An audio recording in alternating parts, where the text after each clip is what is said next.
Hello दोस्तों, welcome to my YouTube channel civil science engineer. तो जिसमें हम आपको दिखाने वाले हैं कि ये हमने कॉलम का एक कॉलम ले रखा है। तो ये जैसे कि देख रहे हैं आप, और नीचे हमने एक ले रखा है सेक्शन। कॉलम या बीम किसी भी चीज़ का आप सेक्शन कह सकते हैं, तो उसका अपने सेक्शन ले रखा है।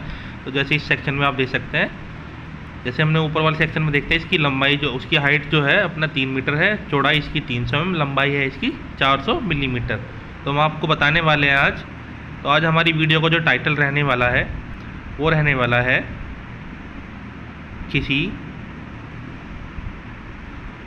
घन या घनाभ का आयतन कैसे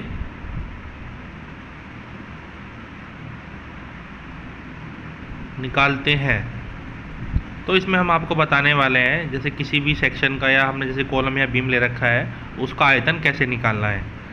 या सीधा सा कह लीजिए, अगर हमने किसी कॉलम या बीम की कंक्रीट निकालनी है तो उसको कैसे निकाल सकते हैं। तो जैसे हमने यहाँ पे एक कॉलम बना रखा है जिसकी हाइट है 3 मीटर, चौड़ाई है 300 mm और लंबाई है 400 मिलीमीटर। तो जैसे हम यहाँ पे वैल्यू रखते हैं, जहाँ ऊंचाई बराबर 3 मीटर, तो यहाँ पे हमने ना ऊंचाई 3 मीटर लिखी हुई है, तो यहाँ पे हम 3 मीटर ऊंचाई लिख लेते हैं। तो हमारा ऊंचाई हो जाता है 3 मीटर। उसके बाद हम लेते हैं लंबाई।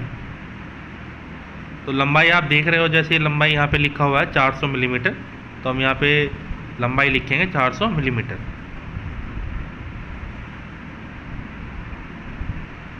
उसके बाद बचता है फिर चौड़ाई। तो जैसा कि आप चौड़ाई देख रहे हैं कि वहाँ पे लिखा हुआ है चौड़ाई 300 मिलीमीटर। ये चौड़ाई हमारी 300 मिलीमीटर, तो यहाँ पे हम 300 मिलीमीटर चौड़ाई लिख लेंगे। तो इसके बाद आयतन का जो फॉर्मूला होता है हम वो लिखेंगे। आयतन बराबर लंबाई गुना चौड़ाई गुना ऊंचाई।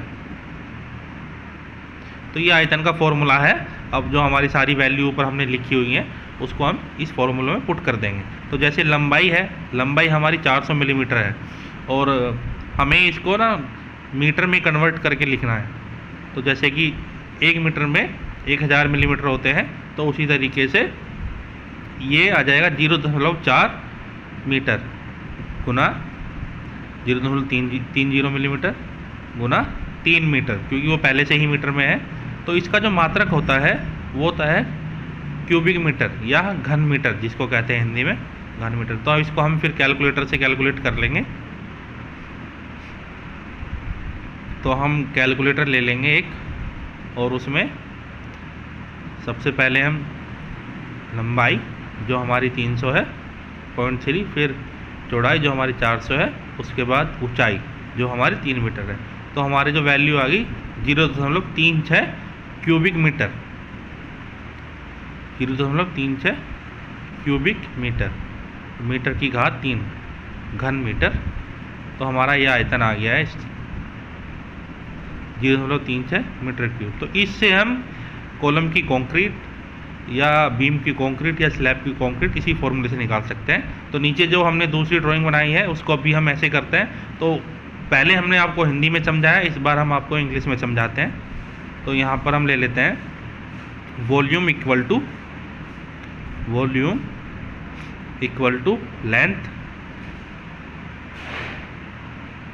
इंटू विड्थ, चौड़ाई इंटू हाइट, ऊंचाई।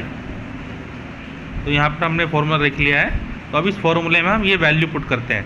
जैसे हमारी जो चौड़ाई है यहाँ पर 400 mm, सॉरी लेंथ हमारी यहाँ पे 400 mm, तो 0.4, इसको अभी हम मीटर में कन्वर्ट करके लिखेंगे। तो उसके बाद आ जाता है विड्थ, चौड़ाई। तो चौड़ाई है हमारी 200 मिलीमीटर, तो यहाँ पे 0.2 मीटर करके लिखेंगे, और ऊंचाई है हमारे यहाँ पर 500 mm, तो 0.5 मीटर। ये हमने सारी वैल्यू मीटर में कन्वर्ट कर दी है। तो इसका मात्रक होता है मीटर क्यूब। तो इस सब को हम फिर से कैलकुलेशन कर लेंगे। 0.4 इंटू 0.2 इंटू 0.5। तो ये सारी वैल्यू को हमने कैलकुलेट करके आ गया 0.04। तो ये आ गया हमारा मीटर क्यूब। तो volume equal to 0.04 metre cube. तो इस तरीके से इस फॉर्मूला की सहायता से हम किसी भी तरीके का आयतन निकाल सकते हैं, कंक्रीट निकाल सकते हैं, या किसी भी चीज़ को जो हमें निकालना है वो निकाल सकते हैं। ऐसी ही वीडियो को देखने के लिए हमारे चैनल पर बने रहिए। धन्यवाद। हमारे चैनल को सब्सक्राइब कीजिए।